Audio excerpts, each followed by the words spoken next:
નવનીતભાઈ દુધાત નામ છે મારું અને લક્ષ્મણનગરની અંદર અમારે સેવાનું કાર્યક્રમનું અત્યારે બુંદી ગાંઠિયા અને રામનવમી નિમિત્તે આપણે વિતરણ ચાલુ છે.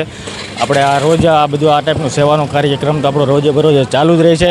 પણ તમે બધા ન્યૂઝ ચેનલવાળાએ અમારી આ નોંધ લીધી એ માટે તમામ ન્યૂઝ ચેનલ અને પ્રેક્ષકોનો અને તમામ દર્શક મિત્રોનો અને અમને જે ચાહવાવાળા જેટલા પણ અમારા કસ્ટમર મિત્રો તથા અમારે જેટલું પણ સુરતનું અથવા તો સુરતની બહારનું જેટલું આઉટ કન્ટ્રીનું પણ જેટલું પબ્લિક છે એ બધાનો દિલથી આભાર અને ધન્યવાદ. બસ આવીને આવી રીતે અમારો સાથ અને સહકાર આપતા રહેજો. બસ આવો સપોર્ટ કરતા રહેજો જેથી કરીને અમે તમને છે ને ભવિષ્યની અંદર પણ આવી સેવાઓના કાર્યો અમારા અવિરતપણે ચાલતા રહે. નવનીતભાઈ, આ રીતનો કાર્યક્રમ રાખવાનો મુખ્ય ઉદ્દેશ શું?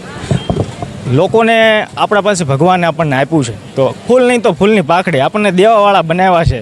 તો લોકોને જનતાને આપણે જેટલી સેવા આપી જેટલું દઈ એટલું આપણા માટે ભગવાન રાજી થાય, પબ્લિક રાજી થાય અને લોકોનો ભાવ અને પ્રેમ અમને આવો જ અવિરતપણે મળતો રહે. એ જ અમારો મેન ઉદ્દેશ્ય અને હેતુ છે ને લોકોની સેવા કરવો અમારો ધર્મ છે.